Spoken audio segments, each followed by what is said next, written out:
오늘도 수고 많으셨습니다. 평안한 밤 되세요. 예레미야서 36장. 바룩에게 받아쓰게 한 예레미야의 첫 신탁들. 유다 임금 요시야의 아들 여호야김 제4년에 주님께서 예레미야에게 이런 말씀을 내리셨다. 두루마리를 가져와 내가 너에게 이른 말을 모두 적어라. 그것은 그날부터 곧 요시야 시절부터 오늘에 이르기까지 이스라엘과 유다와 모든 민족들을 거슬러 내가 너에게 이른 말이다. 행여 유다 집안이 내가 그들에게 온갖 재앙을 내리기로 하였다는 말을 듣고 저마다 제 악한 길에서 돌아서면 나도 그들의 허물과 죄를 용서해 주겠다. 그래서 예레미야는 네리야의 아들 바룩을 불렀고 바룩은 주님께서 예레미야에게 이르신 모든 말씀을 예레미야가 불러주는 대로 두루마리에 받아 적었다. 예레미야가 바룩에게 이렇게 지시하였다. 나는 묶여있는 몸이어서 주님의 집에 들어갈 수 없다. 그러니 단식일에 내가 주님의 집에 들어가 내가 불러준 대로 받아 적은 두루마리에서 주님의 말씀을 백성에게 읽어주어라. 또한 유다의 성읍들에서 온 모든 사람들이 듣는 가운데 그 말씀을 읽어주어라. 행여 그들의 간청이 주님 앞에 올라가고 그들이 저마다 제 악한 길에서 돌아설지도 모른다. 주님께서 이 백성을 거슬러 선포하신 분노와 진노가 너무 크기 때문이다. 네리야의 아들 바룩은 예레미야 예언자가 자신에게 명령한 모든 일을 그대로 이행하여 주님의 집에서 주님의 말씀이 적힌 두루마리를 읽었다. 유다 임금 요시야의 아들 여호야김 제5년 9째 달에 예루살렘의 모든 백성과 유다 성읍들에서 예루살렘으로 올라온 모든 백성은 주님 앞에서 단식을 선언하였다. 그때 바룩이 주님의 집에서 곧 주님의 집 새 대문 어기 위 뜰에 있는 사판 서기관의 아들 그마르야의 방에서 예레미야의 말이 적힌 두루마리를 온 백성에게 읽어주었다. 사판의 손자이며 그마르야의 아들인 미카야가 두루마리에 적힌 주님의 말씀을 듣고 나서 왕궁의 서기관 방으로 내려가니 거기에는 모든 대신이 있었다. 곧 엘리사마 서기관, 스마야의 아들 들라야, 악보르의 아들 엘라탄, 사판의 아들 그마르야, 하나냐의 아들 찌드기야를 비롯하여 모든 대신이 앉아 있었다. 미카야는 바룩이 백성에게 두루마리를 읽어주어 자신도 듣게 된 모든 말씀을 그들에게 전해주었다. 그러자 모든 대신은 쿠시의 증손이고 슬레무야의 손자이며 느탄야의 아들인 여후디를 바룩에게 보내어 그대가 백성에게 읽어준 두루마리를 손에 들고 오시오 하는 말을 전하였다. 네리야의 아들 바룩이 두루마리를 손에 들고 그들에게 오자 그들이 바룩에게 거기 앉아 우리에게 그 두루마리를 읽어주시오 하고 청하였다. 그래서 바룩은 그들에게 두루마리를 읽어주었다. 그들은 그 말씀을 다 듣고 나서 놀라 서로 쳐다보다가 바룩에게 말하였다. 우리가 이 모든 말씀을 임금님께 보고해야겠소. 그러고 나서 그들은 바룩에게 당신이 어떻게 이 모든 말씀을 그의 입에서 받아 적게 되었는지 우리에게 말해 주시오 하고 청하였다. 바룩이 그들에게 대답하였다. 그분이 입으로 직접 내게 이 모든 말씀을 불러주어 먹으로 두루마리에 받아 적었습니다. 그러자 대신들은 바룩에게 예레미야와 함께 아무도 모르는 곳에 가서 숨으시오 하고 말하였다. 그런 다음 그들은 두루마리를 엘리사마 서기관의 방에 놓아두고 궁전 뜰에 있는 임금에게 나아가 이 모든 말씀을 들려주었다.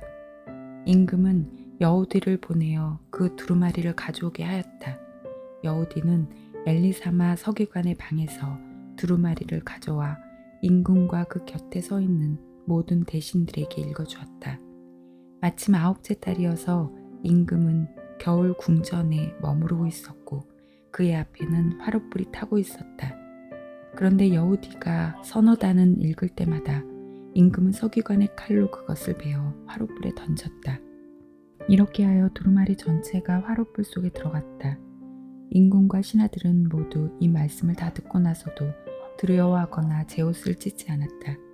엘라탄과 들라야와 그마르야가 임금에게 그 두루마리를 태우지 말라고 간청까지 하였지만 임금은 그들의 말을 듣기는커녕 여라 흐무엘 왕자와 아즈리엘의 아들 스라야와 압드엘의 아들 셀레무야에게 명령하여 바룩 서기관과 예레미야 예언자를 잡아오라고 하였다. 그러나 주님께서 그들을 숨겨주셨다. 임금이 그 두루마리 곧 바룩이 예레미야가 부르는 대로 받아 적은 말씀을 태운 뒤 주님의 말씀이 예레미야에게 내렸다.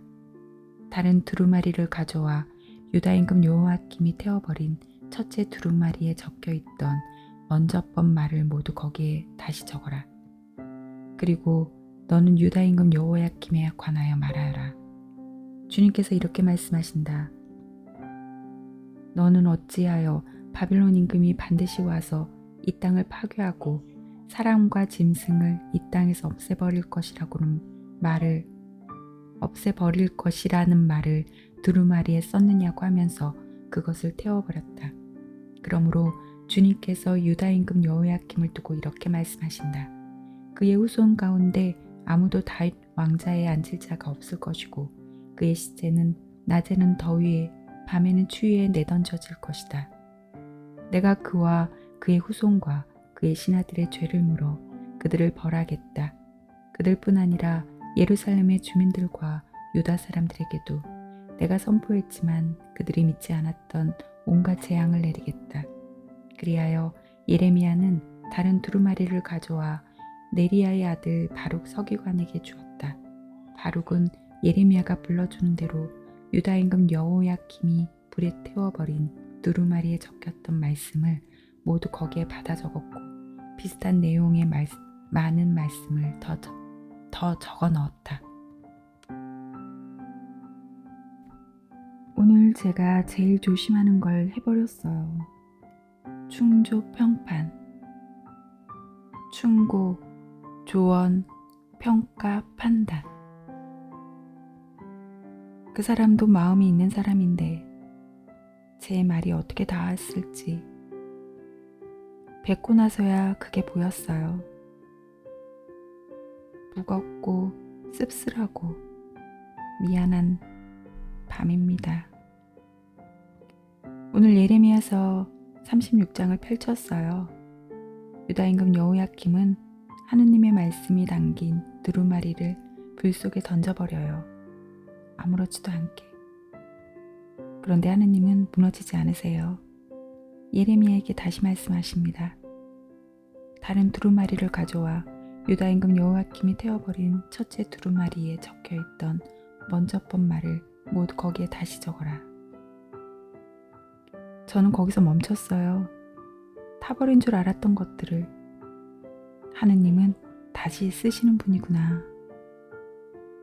오늘 제가 잘못 뱉은 말도 이렇게 후회하고 있는 이 마음도 어쩌면 하느님이 다시 쓰기 시작하신 첫 줄일 수 있겠다 싶었어요. 그리고 36장 3절이 마음에 걸렸어요. 행여 유다 집안이 내가 그들에게 온갖 재앙을 내리기로 하였다는 말을 듣고 저마다 제 악한 길에서 돌아서면 나도 그들의 허물과 죄를 용서해 주겠다. 하느님이 말씀을 전하게 하신 이유가 벌이 아니라 돌아섬을 바라셨기 때문이라는 것.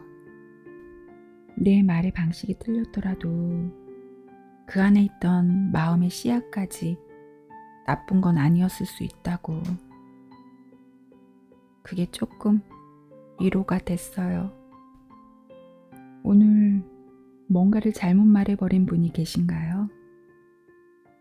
후회되는 말, 미처 생각 못하고 뱉어버린 그 한마디, 그 무게를 혼자 지고 계신다면 하느님은 타버린 두루마리도 다시 쓰셨어요.